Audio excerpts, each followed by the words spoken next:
Okay, real quick, wind is blowing out here. It's pretty chilly.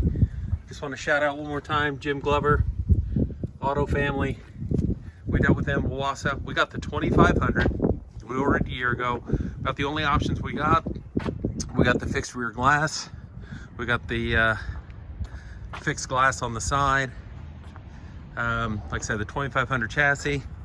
Did real good on gas mileage coming home, guys. Yeah. I'm not bragging, but not bad at all. You had to get the leather trim seats in order to get the factory installed swivels. So what else did we get? It's a 136 inch wheelbase. It's the shorty. Literally lots of room to play with back there, but we're going to start the subfloor insulation today. We're going to go pick up our poly ISO and our fairing strips and our battens and do all that. So that'll be in the next video for you guys. But yeah, happy with the ride. Everyone says, you know, the number one complaint is the noise. And we didn't think the road noise was that bad at all. Pretty cold out here and windy, so the wind's gonna start making some noise. But we didn't think we thought it was actually pretty good. So as far as putting in a bunch of sound deadening material and stuff like that, I don't know that we're really going to be down with that. It's not a concern for us. Most of the noise that we noticed was in the front wheel wells, but we'll play around with it. We'll see. But yeah, that's the final video, or that's the end of this video anyway. I can't think of anything else. Let's see. Yeah, that's it. So hope you guys enjoyed this video. Like, subscribe, do the thing. 2023 2500 Ram Promaster. Save big money at Menard. Okay, we got power grab down there. It's like real expensive. We got heavy duty liquid nails, which I've used all my life, and it's $280 a tube. So we're gonna start off with 10 of those. Make it 20. Unistrat time. 10-foot sections.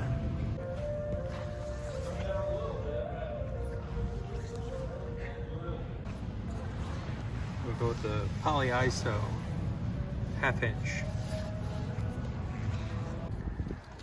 It's gonna be an easy load, easy job. Got everything loaded up. Let's go get some poly ISO.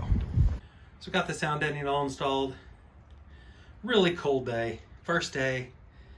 Had have to order a little bit more for this side, but like I said, this side's going to be packed in the spray foam insulation. This is all going to be the solar side, the electric side, and we're going to order the water tank that real space efficiency fits right there.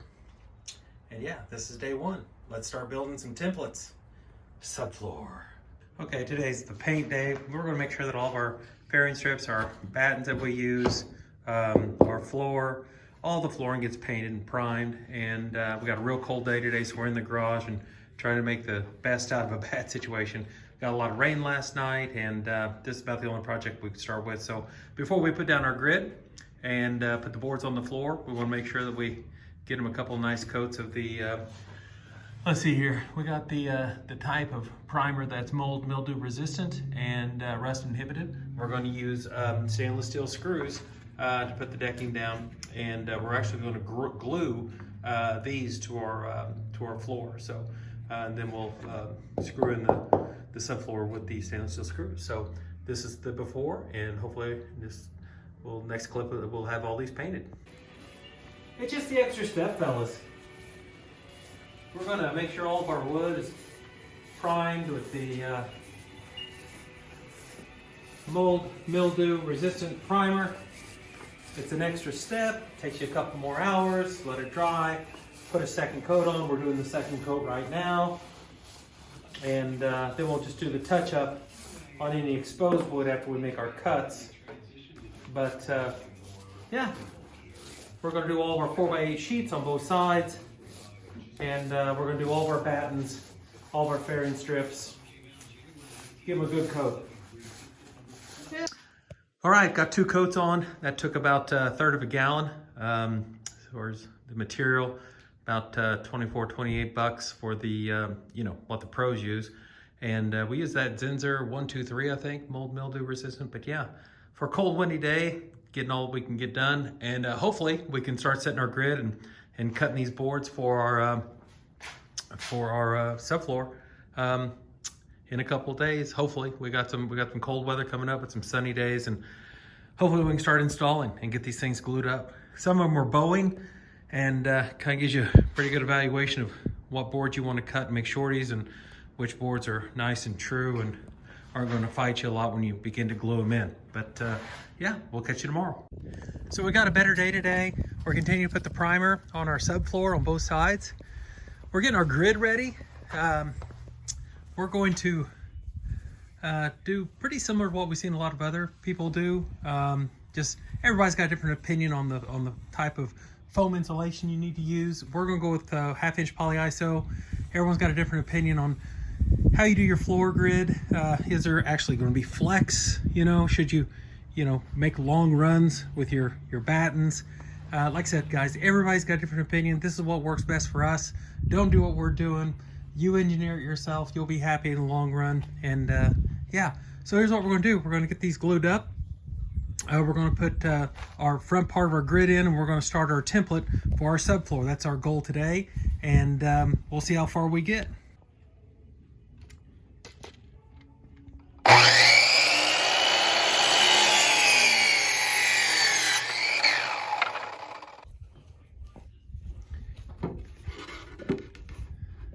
Adhesive down. Try to set them in as straight as possible. Drop the weights in.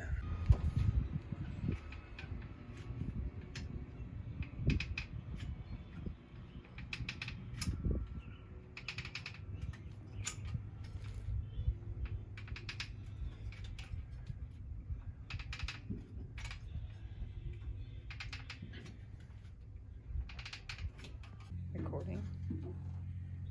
That's not the right one.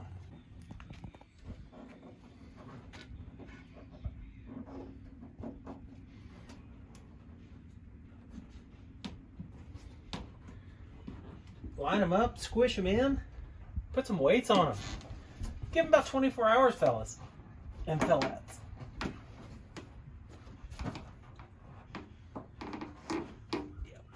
We watched the Jason Klunk video and got a lot of good ideas from him. He was the one that talked about this outside batten and shimming it up, make sure it's flush with your others. So that's what we did. We used a piece of Western red cedar here and just kind of fabbed and made our own.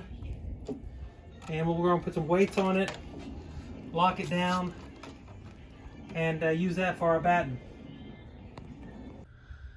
So we got the front part of our grid all glued up and drying right now. Looks great, doesn't it? We're going to give that at least 24 hours, possibly longer. Our temps aren't real high right now. It only got to about 60 today. Next little project we're going to do or start on is removing these factory rib nut. There's rib nuts from the factory behind here. We're going to be installing and building our IKEA bed. So we need to pull those first and start putting in our brackets for our crossover pieces, but we'll get it all figured out. This I think this little bad boy right here, I think it's a T40 if I'm not mistaken. But anyway, Harbor Freight to the rescue right there, fellas. Hey, don't knock Harbor Freight. Okay, back to work today. Just real quick on the Skorva brackets. Again, on the one by the door, you'll be lucky just to get the 2 in here, but no big deal. You'll have to tickle this one just a little bit because of the double wall behind, but we covered that in the video yesterday. When you get to the center, you can use, again, the factory rib nut and install your own rib nut here on the center. It's like that sign right there. You'll see that center one is just too big for rib nut installation, okay? So what you can do on this, you don't need a rib nut. Hope I'm not making everybody dizzy. You don't need a rib nut on this one because you have accessibility to reach around back here and put a nut on. So you get all 3 there. And then on this one, you just have to do a little bit of grinding. Sorry, gross hands. Just a little bit of grinding. Just kind of massage and tickle that in right there. Again, I use the factory rib nut here Move the bracket all the way to the outside so we can get our 54. Our 54 inches is right there for the double bed. And yeah, you got all 3 brackets in. And one of the brackets will fight the fight, but I put all my weight on it with the Skorva on it right there. And they all go in just fine. There you go. Thank you, IKEA. Oh, and thank you to the guy with the carbide bits. Carbide bits are incredible because you're going to have to do a little bit of grinding in here to get these opened up. Remember, they come M6. You got to make them ready to fit M8s. But thank God for carbide bits, right? And die grinders. There we go. We had a little trouble with that last bracket because I got distracted. But that's a nice thing about the welders. If you ever have a little mishap, you can just, yeah, you can rebuild and redesign your bracket. But we tested all of them. That's the IKEA bed hack that everybody else does. Beyond Ducato, Promaster. You get a full-size bed here, fellas. Okay? Fellas and ladies, you get a full-size bed here. You can sleep side to side. And we're going to go wall to wall. And we're going to continue with the grid, the flooring, and start making some pieces, glue everything up, and hopefully this will all be dry by tomorrow. And we've already got our, we've already started installing our foam. So we're going to make a transit and try to get that front piece cut today. And yeah, that's going to be a lot of fun. So yeah. Here's what we're doing, boys. You got the old T40 Torx. You can come in with butyl tape from underneath. Stole this idea from, might have been alluvium. We were using quarters. We're going to be using Canadian wheat pennies. Anybody know the history on those? So we're going to fill, butyl tape from underneath. The old wheat penny fits right in there. Coming over the top.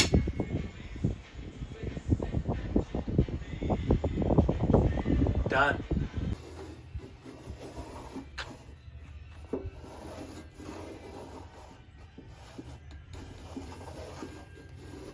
Get the Scribe boys.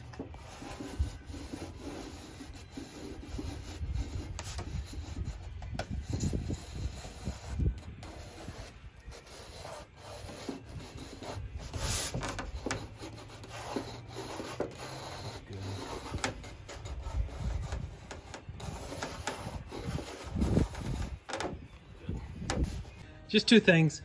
Build your templates. Use tape. If you're not real happy with how well you scribed, just fit cardboard templates. Get it as close as you can to the cardboard.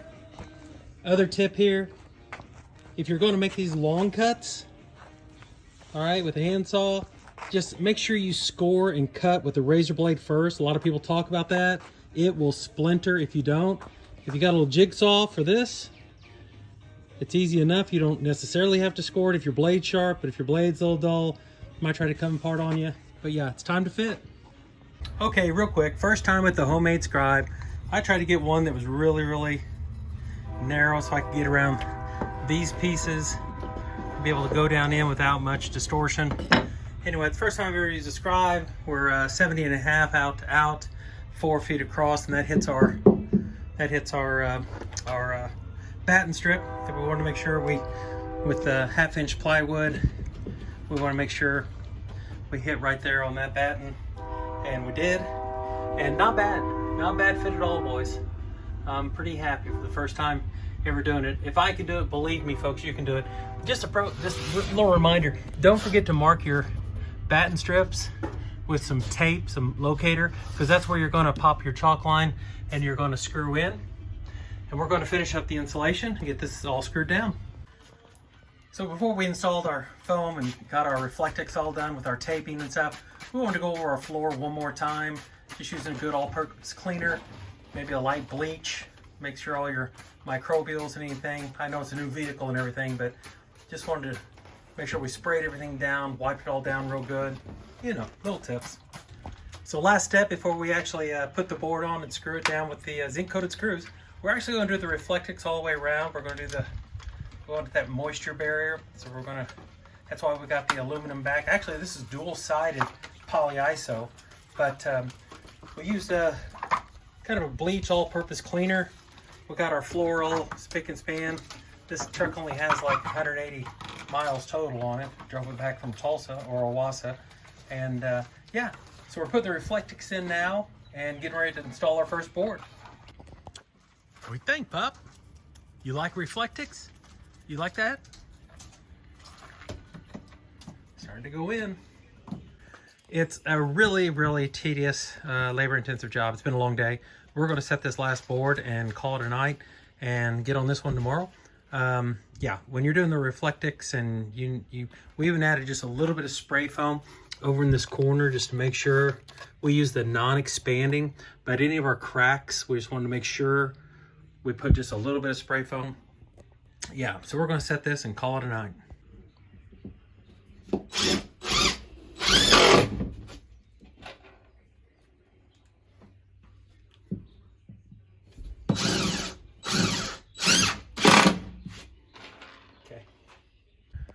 Okay, we're finished up, installed polyiso, Reflectix. We're all screwed in. Walking on this 250-pound person, I'm pretty happy, pretty satisfied. Couldn't find any soft spots. All of our grid is right where we need to be as far as walking and pathways. And yeah, so we're gonna do some more touch up over there. Put down a little bit more, put down a little bit more primer is what I'm trying to say. But pretty happy with the cuts, pretty happy with the fit. Definitely going to bring in some silicone on these edges and fill these edges with silicone. This is where the water tank is going to go, the fender water tank. But yeah, that's the first project. So we got the IKEA bed, Skorva adjustable bed system installed. That's ready to go. Our next operation will be right up there, cutting the hole. But today we have storms moving in. Clouds, rain, so I don't want to cut a hole today. So we're going to start with fairing strips on the ceiling, and that'll be on next week's video. So yeah, IKEA bed system, subfloor, half inch polyiso foam, and Reflectix. Okay, please like, subscribe, do all that stuff. I know, not another van build guy. I know it's torturous, but it is a lot of fun. And just two retired people trying to watch other people and get ideas from them and build our own van. So there you go. We'll see you next week.